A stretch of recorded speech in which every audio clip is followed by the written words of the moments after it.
যে ছেলে প্রাপ্ত বয়স্ক যদি হয়ে থাকে জাকজমক অনুষ্ঠান করার আপনার দরকার নেই। জাকজমক অনুষ্ঠান করা হারাম হারাম হারাম, ইসলামে কোথাও নেই। নবী রাসূলদের জামানাও নেই, সাহাবায়ে কেরামদের জামানাও নেই, হক্কানি উলামায়ে কেরামরাও জাকজমক অনুষ্ঠান করেনি।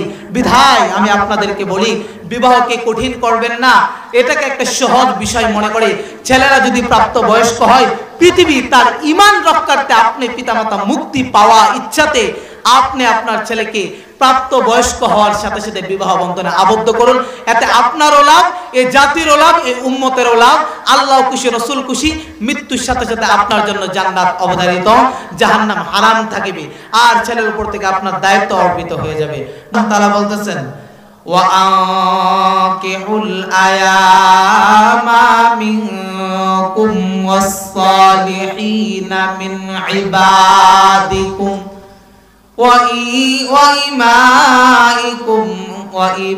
وإمائكم أن يكونوا فقراء يغنيهم الله من فضله والله واسع عليم। আল্লাহ তাআলা বলতেছে, ওয়ানকিহুল আয়ামা মিনকুম, তোমাদের মধ্য হতে যারা অবিবাহিত তাদেরকে প্রাপ্ত বয়স্ক হওয়ার সাথে সাথে বিবাহ দিয়ে দাও। এটা কে বলতেছে? আল্লাহ তাআলা বলতেছে। আবার সামনে বলতেছে, ওয়াস-সালিহিনা মিন ইবাদিকুম।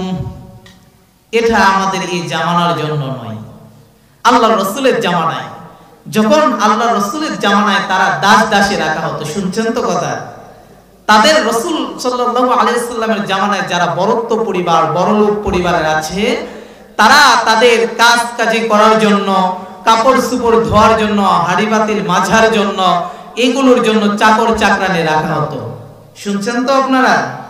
তো আল্লাহ রাসূলের ওই জামানায় আল্লাহ তাআলা বলতেছে, তোমাদের যাদের দাস দাসী আছে তারা যদি সালেহিন, নেককার এবং ভালো হয়, তাহলে দাস এবং দাসীকে তোমরা একত্র করে বিবাহ বন্ধনে আবদ্ধ করিয়া দাও। এবার আল্লাহ তাআলা কি বলে, সামনে দেখুন, ওয়া ইমাইকুম ইয়াকুনু ফুকারা। যেটা আমরা ভয় করি, আল্লাহ আমাদের ভয় ভাঙানোর জন্য বলতেছে। আল্লাহ তাআলা বলে, ওয়া ইমাইকুম ইয়াকুনু ফুকারা, যে যদি তাদের মধ্যে দরিদ্র থাকে, তাদের সক্ষমতা না হয় পরিবার চালানোর মতো, তাহলে তাদেরকে সুসংবাদ দাও, তারা যেন বিবাহ করে নেয়। তাদের আত্মসমর্থ না থাকা সত্ত্বেও, তাদের ধন সম্পত্তি না থাকা সত্ত্বেও তারা যেন বিবাহ করে নেয়। এখন আপনাদের প্রশ্ন হলো যে যদি তার ধন সম্পত্তি না থাকে, সে নিজের স্ত্রীকে নিজে চালাতে না পারে, তাহলে তার স্ত্রীকে কে খাওয়াবে? আমি নিজে পিতা হয়ে, মা হয়ে তো আমার সন্তানকে খাওয়াচ্ছি, তাহলে আর একটা লোক যখন বেড়ে যাবে তাকে কে খাওয়াবে? আপনার এই প্রশ্নের জবাব আল্লাহ তাআলা দিতেছে। এবার আল্লাহ তাআলা কি কয় দেখুন, ইউগনিহিমুল্লাহু মিন ফাদলিহি ওয়াল্লাহু ওয়াসিউন আলীম। ও দুনিয়ার মানুষ, তোমাদের যখন প্রশ্ন করার সময় হয়েছে যে তোমরা তোমাদের ছেলেকে বিবাহ করিয়া ফেলবা, প্রাপ্ত বয়স্ক হওয়ার সাথে সাথে আমি তোমাদেরকে বিবাহ করার হুকুম দিয়েছি, তোমরা বিবাহ করাইবা, কিন্তু তোমরা নানা ধরন প্রশ্ন উদ্ভাবিত করেছো, তোমরা নানা ধরন প্রশ্ন দাঁড় করিয়ে দিয়েছো যে ছেলেটা মাত্র প্রাপ্ত বয়স্ক হলো, মাত্র আমার ছেলের 15 বছর, আমি যদি তাকে এখন বিবাহ করিয়ে দিই, তার লেখাপড়ার খরচ, তার চলনের খরচ যদি আমি এগুলো কিভাবে দিতে আমার অক্ষমতা আসি, এগুলো দিতেই তো আমার মাঝে মধ্যে সমস্যা হয়ে যায়, আমার এগুলো দিতেও তারপরও 1-2 মাসের বেতন বাকি থেকে যায়। আমি আমার ছেলেকে বিবাহ করাইলি, তাহলে তো তার স্ত্রীরও খরচপাতি বেড়ে যাবে, তাহলে তার খরচপাতি কে করবে? আল্লাহ তাআলা বলেন, আমি তাকে বিবাহ করার সাথে সাথে তার রিজিকেরও ব্যবস্থা আমি আল্লাহ তাআলা করিয়া দেব। সুবহানাল্লাহ। আপনি প্রশ্ন করেছেন যে যদি আমি আমার ছেলেকে বিবাহ করিয়ে দেই, তো আমার ছেলের খরচপাতি তো আমি দিয়েছি, আর স্ত্রীকে তার বিবাহ করার পরে তার স্ত্রীর ভরণ পোষণও আমাকে দিতে হবে, তো এই প্রশ্নের জবাব আপনাকে আল্লাহ তাআলা দিয়ে দিয়েছে। তো আল্লাহ তাআলার কথা কি মিথ্যা মনে হয়? আল্লাহ তাআলা কি না ভেবে এই কথা বলছে যে বিবাহ করার সাথে সাথে আমি ধনী বানায়া দেব? বলেন। একটা ছোট্ট ঘটনার দিক, আমার এক সাথী ভাই, তার বিবাহের আগে তার মাদ্রাসার খরচ দিতেও খুব কঠিন হয়ে যায়। সে তার মাদ্রাসার খরচটাও সুন্দর করে গঠন করতে পারে না। কিন্তু সে যখন বিবাহ বন্ধনে আবদ্ধ হইছে, আমি এই কোরআনের আয়াতকে তখন স্মরণ করিলাম। আল্লাহ তাআলা বলেছেন যে তাকে বিবাহ করানোর সাথে সাথে তার রিজিকের ব্যবস্থা আমি করে দেব, তাকে ধনীও আমি বানিয়ে দেব। কিন্তু যখন তাকে বিবাহ করায় দেওয়া হলো, তার বিবাহর আগে তার মাদ্রাসার কষ্ট দিতেও কষ্ট হয়ে যায়। একজন হাবেশ সাহেব মানুষ, তার মসজিদের আশেপাশে কোথাও চাকরিও হইতেছিল না।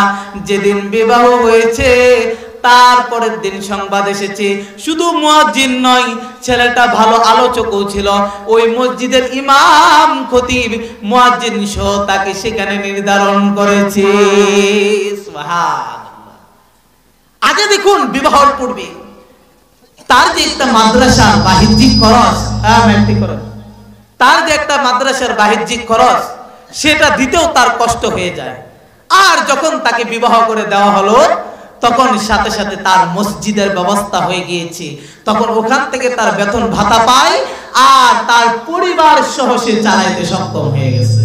তো আল্লাহ তাআলার এই কোরআনের আয়াত কি মিথ্যা? বলুন তো। আল্লাহ তাআলার এই কোরআন আয়াত মিথ্যা নয়। এই জন্য আমাদের একটা ভুল ধারণা যে ছেলেরা প্রাপ্ত বয়স্ক হয়েছে আর তাদেরকে আমরা বিবাহ দেই না। এটার জন্য আপনার পিতামাতা হিসেবে আপনার ছেলেকে আপনার কাছে এটা আমানত। কথা কিন্তু মাইক টানতেছে না আগের মতো, কষ্ট হইতেছে কথা বলতে।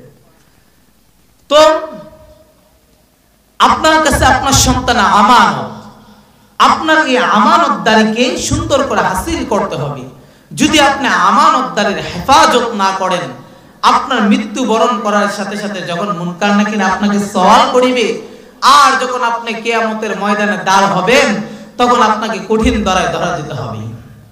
যেমন ধরেন, আপনার ছেলে আপনার কাছে কিভাবে আমানত, আপনার কাছে আপনার সন্তানকে আল্লাহ সুবহানাহু ওয়া তাআলা পাঠিয়েছে দুটি উদ্দেশ্য নিয়ে। এক তো তাকে পৃথিবীতে ভূমিষ্ঠ করেছে, আপনি পিতামাতার কাছে তাকে উঁচু শিক্ষায় শিক্ষিত করতে হবে, তাকে হক্কানি আলেম, তাকে হাফেজ বানাতে হবে, তাকে দ্বীনে আলেম শিক্ষা দিতে হবে। এটা আপনার পিতামাতার কাছে আপনার ছেলের আমানত। আর দ্বিতীয় আমানত হলো তাকে নেক কাজের আদেশ করতে হবে। সে অনেক সময় করতে চাইবে না, কিন্তু তাকে নেক কাজের আদেশ করাইতে হবে। আপনি পিতামাতা হিসাবে তাকে বলতে হবে যে বাবা চলো মসজিদে যাও, আল্লাহ তাআলা তোমাকে ডাকতেছে মসজিদে নামাজের জন্য, এভাবে পাঠাইতে হবে। তো এই আমানতগুলোর মধ্যে আপনার আরেকটা আমানত হলো ছেলে প্রাপ্ত বয়স্ক হওয়ার সাথে সাথে তাকে বিবাহ বন্ধনে আবদ্ধ করে দেওয়া। খোদার কসম করে বলি, আপনি যদি এই চিন্তা করে থাকুন যে আমি বিবাহ করাইলে আমি আরো বেশি অসহায়ত্ব হয়ে যাব, এক তো ছেলের খরচ দিতে দিতেই পারে না, আর স্ত্রী যখন আসবে তখন আমার দিতে আরো কষ্ট হয়ে যাবে, এটা আপনার ভুল ধারণা। আপনার এই মুখের উপর জবাব দিয়ে আল্লাহ তাআলা বলতেছেন যে ইউগনিহিবুল্লাহু মিন ফাদলিহি ওয়াল্লাহু ওয়াসিউন আলীম। ও দুনিয়ার মানুষ, আল্লাহ তাআলা বলেন তোমরা যারা এরকম প্রশ্নের মধ্যে পড়ে গিয়েছো, আমি আল্লাহ তাআলা তোমাদের প্রশ্নের জবাব দিচ্ছি। শুনো শুনো, তোমরা যখন তোমাদের ছেলে প্রাপ্তবয়স্ক হওয়ার সাথে সাথে তোমরা বিবাহ বন্ধনে আবদ্ধ কইরা দিবা, তুমি পিতামাতা হিসেবে সর্বপ্রথম তোমার দায়িত্ব হাসিল হয়ে যাইব। তুমি পিতামাতা হিসেবে তুমি জন্মের পর থেকে তাকে লালন পালন করে বড় করেছো, একটা খারাপ কাজ করতে দাও নাই। অন্যের একটা গাছের ফল যদি সে না বলে পেরে নিয়ে এসেছে, তুমি পিতামাতা হিসাবে তাকে থাপ্পড় মেরে বলেছো, এই তোকে কি খাওয়াইতে কম খাওয়াই, পড়াইতে কম পড়াই, তোকে কি দিতে আমি কম দেই, তুই কেন অন্যের গাছ থেকে না বলে এই ফলটা পেরে নিয়ে এসেছে? তুমি পিতামাতা হিসাবে তোমার ছেলে যদি অন্যায় একটা কাজ করে, তোমার ছেলে যদি অন্যায়ভাবে একজন বড়দের সাথে বেয়াদবি করে ফেলে, তুমি ডেকে ডেকে বলো, এই তোকে কি আমি আদব এই শিক্ষা দিছিনি? তুই কেন এমন বেয়াদবি করলি? তুই কি পারলি না নম্র হইয়া যাইতে? যুবক ভাইরা রে, আমার সামনে উপবিষ্ট বৃদ্ধ বাবাজিরা রে, ও পর্দার আড়ালে শ্রবণরত মা ও বোনেরা রে, আপনারা আপনাদের মস্তিষ্ক খুলে একটু ভাবুন, আপনার ছেলে যখন প্রাপ্তবয়স্ক হয়ে যাবে, আপনার ছেলে যখন তাদের যৌবনের চাহিদা তাদের নিজেদের মধ্যে সংরক্ষণ করতে না পারবে, অটোমেটিকলি শয়তানের দুকায় পড়ে, সে বিভিন্ন দুকায় পড়ে, শয়তানের দুকায় পড়ে বড় বড় গুনাহের কাজে জড়িত হয়ে যাবে। তো আমানতদারির মধ্যে আল্লাহ তাআলা আপনাকে সর্বোত্তম সর্বপ্রেক্ষা আমানত দিয়েছিল যে ছেলে প্রাপ্ত বয়স্ক হওয়ার পরে যেন তাকে বিবাহ বন্ধনে আবদ্ধ করিয়ে দেন। তো আপনি যদি সে আমানতদারিত্ব রক্ষা না করেন, আপনি যদি এই ভাবেন যে আমি আমার ছেলেকে এসএসসি মাস্টার্স পাস করাবো, ডিগ্রি পাস করাবো, এত উচ্চ লেভেলে নেব, আমার ছেলের বয়স 35-36 হয়ে যাবে, তখন আস্তে করে নানা বানা করে, যখন ছেলে ব্যবসার কাজে যোগদান করে, ছেলের ইনকাম যখন শুরু হয়, তখন নানা বানা করে আপনি আপনার ছেলেকে বিবাহ বন্ধনে আবদ্ধ করুন। আর যদি তার অসতর্কতার কারণে, আপনার এই বিলম্ব করার কারণে, আরে ছেলে তো আপনার আদেশ বিলম্বিত করে, আপনার আদেশের বিপরীত কখনোই কাজ করবে না, সে তো কোনোদিন মুখ ফুটিয়ে বলবে না যে বাবা আমার বিবাহের বয়স হয়েছে, বিবাহ করতে হবে। অন্তত আপনি একজন বাবা, আপনি একজন মা, আপনার অন্তত এটা ভাবা উচিত ছিল যে আমার ছেলে যেন গুনাহের কাজের মধ্যে জড়িত না হয়ে যায়। আমার ছেলেকে আমি ছোট থেকে প্রাপ্ত বয়স্ক করেছি, দেখে শুনে কোনো অন্যায় করতে দিইনি। আর যে অন্যায় করলে পরে আমার ছেলে এক ইঙ্গিতে জাহান্নামে চলে যাবে, সেই ইঙ্গিত আমি করতে দেব? সেই গুনাহের কাজ আমি করতে দেব? এই জন্য আল্লাহ তাআলা আপনার প্রতি আপনার প্রশ্নের জবাব দিয়ে বলেন, আপনার সম্বল থাকুক বা না থাকুক, আপনি আপনার ছেলে প্রাপ্তবয়স্ক হওয়ার সাথে সাথে বিবাহ বন্ধনে আবদ্ধ করিয়ে দেন। আল্লাহ তাআলা আপনার প্রশ্নের জবাবে বলেছেন, বিবাহ করার সাথে সাথে শুধু তার রিজিক নয়, তার আষ্টি গোষ্ঠী জাতি গোষ্ঠী যত আছে সবগুলো রিজিকের ব্যবস্থা কে করে দিবে? জোরে বলুন, আল্লাহ করে দিবে। আল্লাহ তাআলা যদি আপনার দায়িত্ব নেই, আপনার কি কোনো চিন্তা আছে?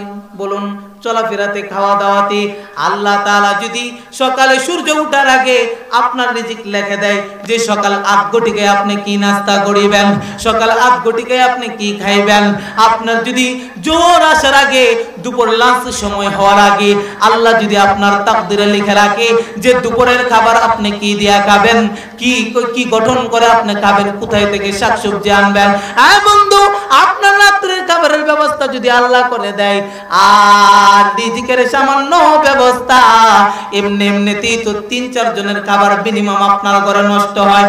আপনি চান বা না চান, আর আপনার ছেলের ঈমান রক্ষা করবেন আপনি পিতার কাছে, আপনি মার কাছে আপনার ছেলের ঈমান রক্ষার্থে আল্লাহ আপনার কাছে আপনার ছেলেকে ছেলে হিসাবে পাঠিয়েছে, আপনার মেয়েকে মেয়ে হিসাবে পাঠিয়েছে। যদি এতটুকু না করতে পারেন, মনে রাখবেন কাল হাসরে কঠিন ধরায় আপনি ধরা খেতে হবে। আর যদি বুদ্ধি কাটিয়ে এটা করে ফেলেন যে আমার ছেলেকে আমি 15-16 বছর পর্যন্ত এত সুন্দর করে তাকে আমি শাসন বারণ করে এই পর্যন্ত গঠন করে তুলেছি, আর এখন মাত্র সামান্য একটা বিবাহ হইতো, এটা আমি অনুষ্ঠান না করলাম, জাকজমক না করলাম, ছেলেকে বিবাহ করিয়ে ফেললাম, আল্লাহ তাআলা আপনাকে ডেকে ডেকে কি বলে জানেন? যে বান্দা যা, তোর কাছে আমি সন্তানকে পাঠিয়েছিলাম, প্রথমত মাদ্রাসায় পাঠিয়ে ইলমে দ্বীন শিক্ষা করাইছিস, তার দিনের ভিতরে ইলমি তাগাজা ঢুকিয়ে দিয়েছিস, আর এখন তুই বিবাহ করে দিয়েছিস, যা তোর দায়িত্ব শেষ। বুঝছেন? আপনি পিতা হিসেবে, আপনার মা হিসেবে দায়িত্ব কতটুকু পর্যন্ত। এখন যদি আপনার ছেলে বিবাহ করার পরেও সুদ গুদের মধ্যে সে জড়িত থাকে, সে কোনো অন্যায় কাজ করে, তার জন্য আপনি পিতা হিসেবে, আপনি মা হিসেবে আপনাদের খাতার মধ্যে কোনো গুনাহ লেখা হবে না। এই গুনাহগুলো লেখা হবে আপনার ছেলের আমলনামার মধ্যে, কারণ আপনি পিতা হিসেবে, আপনি মা হিসেবে যতটুকু দায়িত্ব দরকার ততটুকু দায়িত্ব আপনি পালন করে ফেলেছেন। আর যদি আপনি বিবাহ না করিয়ে তার বিবাহ দেওয়া পর্যন্ত যদি আপনি পিতার কারণে সেই বিবাহ করতে সাহস না পাই, খোদার কসম করে বলি কাল হাসরের ময়দানে কঠিন দরায় আপনাকে দরা খেতে হবে। আমাদের সমাজে যে সমস্যাটা বিবাহকে আমরা খুব কঠিন করে ধরে নিয়েছি। এই বিবাহকে যদি আমরা এত কঠিন করে ধরে নেই, তাহলে খোদার কসম করে বলি ভাইও, আমার জবান থেকে আমি একটা কথাও বলতেছি না, হয়তোবা আপনারা আমার জবান থেকে শুনতেছেন।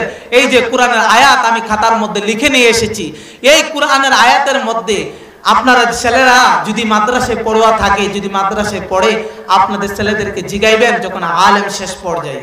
এই যে আমাদের আশরাফ আলী নুমানী সাহেব, আমাদের গ্রামেরই সন্তান, সেও এই যে এই বছর দাওরা ফারেক হবে, আলেম হয়ে যাবে। এই আলেমরা একমাত্র বুঝে কোরআনের তাফসীর কি বলে। আরে আমরা যখন এক একটা আয়াত বলি, এক একটা আয়াত পড়ি, তখন যেন চিৎকার করে কান্না করি, আহারে এই জাতি তো বুঝতেছে না, আহারে এই জাতি কতটুকু নিম্নস্তরে চলে গেছে। উচিত তো ছিল মসজিদের ইমাম খতিব তাদের কাছ থেকে জেনে নেওয়া যে দিন সম্পর্কে আমরা কিভাবে চলতে পারি, কিন্তু আমরা এই অংশীদারিত্বের মধ্যে আমরা গুণাবলী করি না। তো আজকের আমার মূল তাকরার মূল বয়ান হলো আপনাদের প্রতি এটাই যে ছেলে প্রাপ্ত বয়স্ক যদি হয়ে থাকে, জাঁকজমক অনুষ্ঠান করার আপনার দরকার নেই। জাঁকজমক অনুষ্ঠান করা হারাম হারাম হারাম, ইসলামে কোথাও নেই। নবী রাসূলদের জামানাও নেই, সাহাবায়ে কেরামদের জামানাও নেই, হক্কানি উলামায়ে কেরামরাও জাঁকজমক অনুষ্ঠান করেনি। বিধায় আমি আপনাদেরকে বলি, বিবাহকে কঠিন করবেন না, এটাকে একটা সহজ বিষয় মনে করে ছেলেরা যদি প্রাপ্ত বয়স্ক হয়, পৃথিবী তার ঈমান রক্ষার্থে আপনি পিতামাতা মুক্তি পাওয়া ইচ্ছাতে আপনি আপনার ছেলেকে প্রাপ্ত বয়স্ক হওয়ার সাথে সাথে বিবাহ বন্ধনে আবদ্ধ করুন। এতে আপনারও লাভ, এই জাতিরও লাভ, এই উম্মতেরও লাভ, আল্লাহ খুশি, রসুল খুশি। মৃত্যুর সাথে সাথে আপনার জন্য জান্নাত অবধারিত, জাহান্নাম হারাম থাকবে, আর ছেলের উপর থেকে আপনার দায়িত্ব অর্পিত হয়ে যাবে। মুহতারাম হাজিরিন, তো আমি আপনাদের প্রতি এই উদারত দাওয়াত রেখে আজকের বয়ান এখানে শেষ করলাম। ওমা আলাইনা ইল্লাল বালাগ। আসসালামু আলাইকুম ওয়া রাহমাতুল্লাহি।